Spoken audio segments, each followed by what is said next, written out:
तो dear friend, आज का हमारा टॉपिक है evolution of microphyllous leaves and evolution of megaphyllous leaves. सबसे पहले माइक्रोफिलस लीव्स क्या है और मेगाफिलस लीव्स क्या है। माइक्रोफिलस लीव्स ये स्मॉलर इन साइज होते हैं और वन वेन पर मुश्तमिल होते हैं, और मेगाफिलस लीव्स ये लार्जर इन साइज होते हैं और मैनी वेन्स पर यानी ब्रांच ऑफ वेन पर मुश्तमिल होते हैं। तो सबसे पहले बात करते हैं इवोल्यूशन ऑफ माइक्रोफिलस लीव्स। अब इसकी जो फॉसिल रिकॉर्ड है माइक्रोफिलस लीव्स की, वो क्लियर आंसर नहीं देता इसके इवोल्यूशन के बारे में कि एक्चुअली ऐसा हुआ है, लेकिन टू पॉसिबिलिटीज हैं। पॉसिबिलिटीज का मतलब कि ये कंफर्म नहीं है कि इस तरह हुआ है, लेकिन पॉसिबिलिटीज का मतलब कि शायद ऐसा हुआ हो।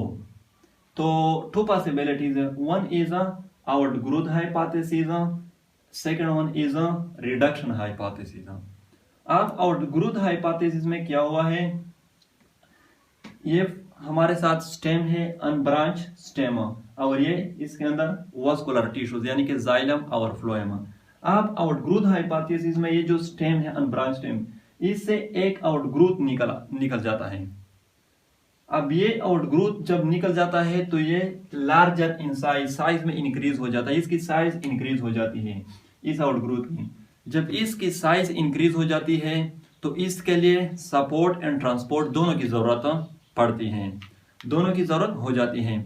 अब जब इसके लिए सपोर्ट और ट्रांसपोर्ट की दोनों की जरूरत हो जाती है तो फिर ये जो वास्कुलर टिश्यूज हैं यानी कि जाइलम और फ्लोएम, ये फिर इस आउटग्रोथ में इंटर हो जाते हैं, जैसे कि यहाँ पर देखा गया है।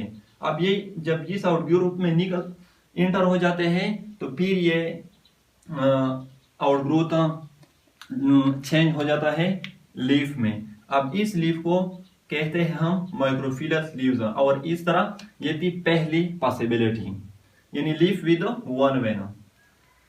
सेकेंड पॉसिबिलिटी है रिडक्शन हाइपोथेसिस। रिडक्शन का मतलब रिड्यूस होना, डिक्रीज होना।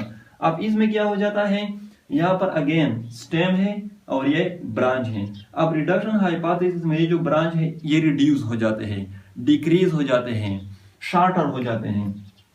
जैसे कि यहाँ पर इस डायग्राम में आप देख सकते हैं, यहाँ पर ये जो ब्रांच है ये लॉन्ग है और यहाँ पर शॉर्टर हुए हैं। अब इस डायग्राम में अगर आप देखें तो यहाँ पर और भी शॉर्टर हुए हैं, और इस डायग्राम में फिर ये चेंज हुए हैं लीव्स में, और फिर इसको कहते हैं माइक्रोफिलस लीव्स। ये है सेकंड हाइपोथेसिस पॉसिबिलिटी। अब इस तरह माइक्रोफिलस लीव्स की इवोल्यूशन हुई है, लेकिन मैंने पहले भी कहा कि ये पॉसिबिलिटीज है, एक्चुअली पता नहीं है कि एक्चुअली ऐसा हुआ है कि नहीं, ये पॉसिबिलिटीज है। नेक्स्ट इसके बाद है इवोल्यूशन ऑफ मेगाफिलस लीव्स। तो इसकी जो हाइपोथेसिस है वो है फोर्क ब्रांच रिडक्शन हाइपोथेसिस। इसमें टू प्रोसेस इन्वॉल्व हैं, प्लांटेशन एंड वेबिंग।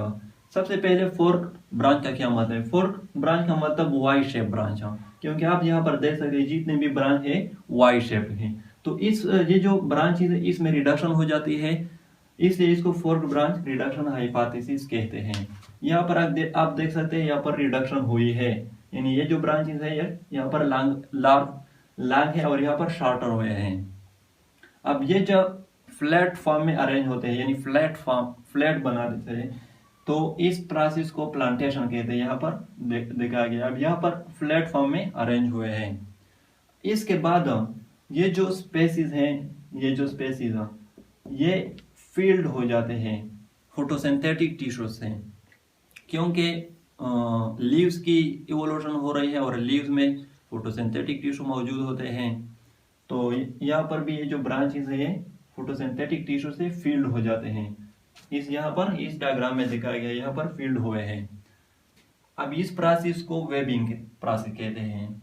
एक प्रोसेस जब ये फोर्क ब्रांच फ्लैट फॉर्म में अरेंज होते हैं तो इसको प्लांटेशन कहते हैं। जब ये ब्रांच फील्ड हो जाते हैं फोटोसिंथेटिक टिश्यू से तो इस प्रोसेस को वेबिंग कहते हैं। अब यहाँ पर वेबिंग हुई है तो फिर इसको मेगाफिलस लीव्स कहते हैं। तो ये थी इवोल्यूशन ऑफ लीव्स।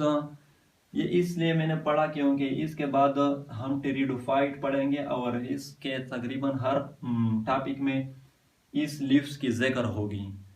तो इसको पहले समझना चाहिए, इसके बाद टेरिडोफाइट का पढ़ना आसान होगा।